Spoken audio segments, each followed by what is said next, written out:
एक बात अपनी जिंदगी में उतार कर रखना कि जिससे तुमने विवाह करा है, जिसके साथ तुम्हारी शादी हुई है, जिसके साथ में तुम्हारा मंगल विवाह हुआ है, जिसके साथ तुम्हारी शादी हुई है, पाणी ग्रहण संस्कार हुआ है, विवाह हुआ है, प्रयास करती है कि कभी अपशब्द ना बोले। पति भी प्रयास करता है कि अपनी धर्म पत्नी को आड़ा टेढ़ा शब्द का संबोधन ना दिया जाए, कोई ऐसा शब्द ना बोला जाए जिससे पति की वाणी का बुरा पत्नी को लगे या पत्नी की वाणी का बुरा पति को लगे।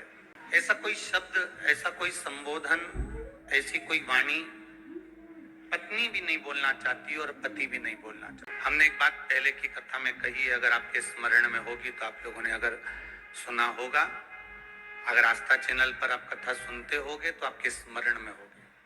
हमने पहले भी कथा में कहा, ना पति बुरा होता है, ना पत्नी बुरी होती है, ना सास बुरी होती है, ना बहू बुरी होती है, ना भाई बुरा होता है, ना देवरानी बुरी होती है, ना जेठ बुरा होता है, ना जेठानी बुरी होती है, ना हम बुरे होते हैं, ना हमारा रिश्तेदार बुरा होता है।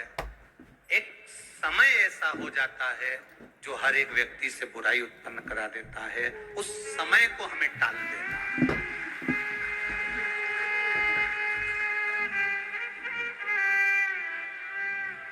सरस्वती माता कब सावित्री बन जाती हैं, कब सावित्री माता सरस्वती बन जाती हैं, कब पार्वती दुर्गा बन जाती हैं, कब पार्वती माँ काली बन जाती हैं, कब लक्ष्मी वैकुंठी बन जाती हैं, कब माता लक्ष्मी अपने आनंद सुख को देने वाली धान्य लक्ष्मी, संतान लक्ष्मी, वैभव लक्ष्मी, सिद्ध लक्ष्मी, प्रतिष्ठा लक्ष्मी बन जाती हैं, समय का कोई ठिकाना नहीं।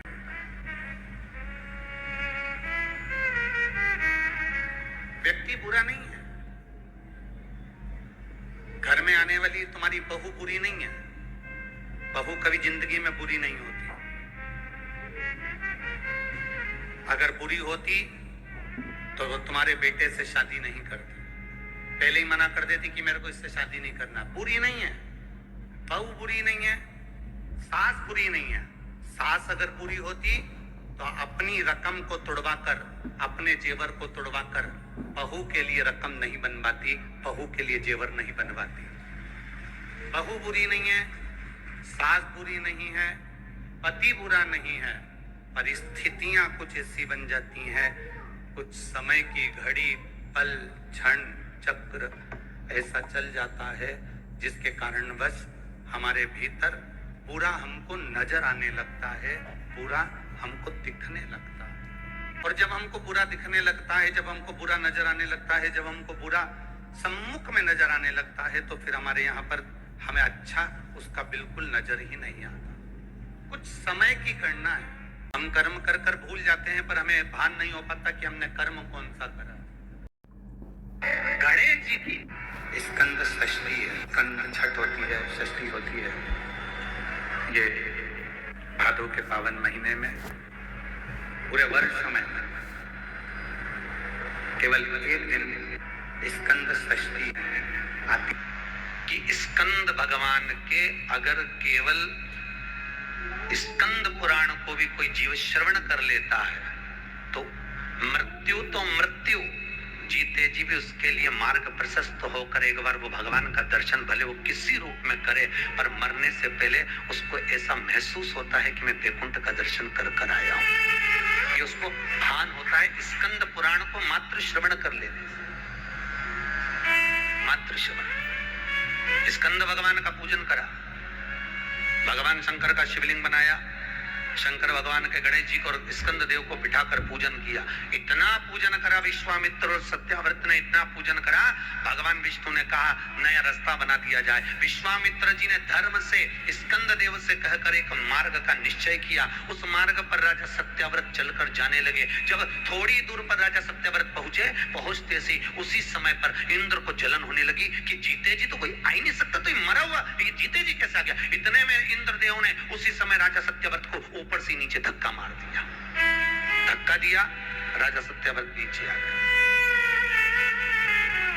वैकुंठ के मार्ग से धक्का देकर राजा सत्याव्रत को नीचे फेंक दिया। राजा सत्यव्रत ने विश्वामित्र जी से कहा, मेरा तप, मेरी साधना और स्कंद देव ने मुझे मार्ग दिया, इसके बाद भी इसने नीचे क्यों फेंका? मैं नहीं जानता, और तू चिंता मत कर। विश्वामित्र जी ने कहा, फिर स्कंद देव की पूजन कर। महाराज, एक बेलपत्री, एक तुलसी, एक बेलपत्री, एक तुलसी, एक बेलपत्री, एक तुलसी स्कंद देव को चढ़ाया गया। और जब बेलपत्र और तुलसा चढ़ाया गया, स्कंद देव प्रसन्न हो गए महाराज, और प्रसन्न होकर कहा, भगवान नारायण को याद किया। भगवान विष्णु ने कहा, मांगिए क्या चाहिए? स्कंद देव ने कहा, एक काम करो, वैकुंठ तो दुनिया जाती है, इनके लिए अलग वैकुंठ का निर्माण करा जाए, अलग से वैकुंठ बनाया जाए। वैकुंठ लोक और मृत्यु लोक के बीच में एक वैकुंठ बना दिया गया, और उस वैकुंठ पर मार्ग प्रशस्त करा सत्याव्रत के लिए। जब राजा सत्याव्रत के लिए मार्ग प्रशस्त करा, तब भगवान विश्वामित्र को लगा कि वैकुंठ तो हवा में टंग रहा है, कहीं वापिस सत्याव्रत ऊपर चढ़ा और नीचे गिर गया तो करा क्या? तब भगवान विश्वामित्र जी ने उसी समय पर एक बड़ा सा खंबा ले जाकर उस वैकुंठ में लगाया। खंबे को लगाया, सत्याव्रत ऊपर गया। जाने के बाद जैसे सत्याव्रत ने प्रणाम करा, प्रणाम करते ही, वैकुंठ का दर्शन करते ही एक अश्रु उस खंबे पर गिरा। उस खंबे पर गिरते ही वो अश्रु के खंबा स्पर्श होने से नारियल का वृक्ष प्रकट हो गया। भगवान उसी समय माता पार्वती ने कहा, स्कंद देव, भले लोग गणेश जी का पूजन करे, प्रथम गिनती में गिने, पर तू हर कलश के ऊपर तू ही विराजमान मिलेगा। और स्कंद देव उस नारियल के रूप में विराजमान हो गए महाराज। उसके लिए वैकुंठ का रास्ता दूसरा बना दिया जाएगा, और वो जीते जी वैकुंठ जीते। आज स्कंद षष्ठी है, तो आज के ही दिन, स्कंद षष्ठी के ही दिन,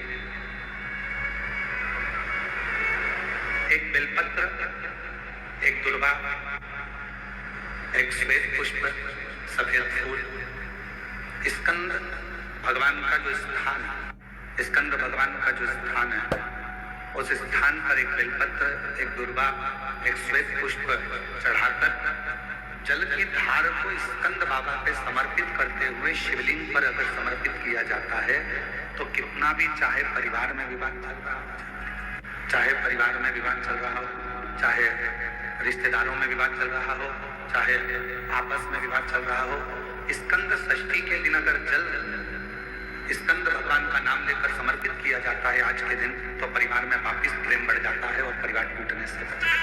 इतना नियम स्कंद षष्ठी का, इतना क्रम शिव महापुराण के अंतर्गत।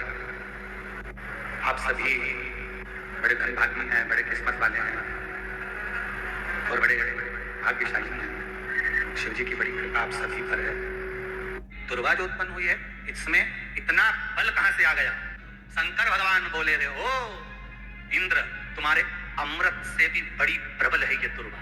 जिस समय पर अमृत का कलश निकला, उस अमृत के कलश को देवता लेकर जा रहे थे, ले जाते राक्षसों से छुड़ाकर सबसे पहले इन्होंने समुद्र के किनारे पर उसको छुपाया। उस जगह पर भगवान विष्णु की जंघा के रोम पड़े थे, जिससे दुर्गा उत्पन्न हुई थी। उस दुर्गा पर इस कलश को रखा, रखते ही एक देवता ने उसके उठाकर देखना चाहा, तो उसमें से थोड़ा सा भाग अमृत का नीचे गिर गया, जो दुर्गा पर पड़ गया। और आगे गए, फिर इसको छुपाया, वहां भी दुर्गा थी। फिर और आगे गए, वहां भी दुर्गा थी। सुनिंद्र, तेरे को जो अमृत मिला तूने एक बार में पिया। ब्रह्मा को जो अमृत मिला वो ब्रह्मदेव ने एक बार में पिया। वरुण को जो अमृत मिला वो एक बार में पिया, पर इस दुर्गा को जो अमृत मिला वो 5 बार मिला। इसलिए पंच दुर्गा लेकर तू गणेश के पास जा और उसको दे, क्योंकि ये 5 अमृत के कुंड से भी प्रबल है ये।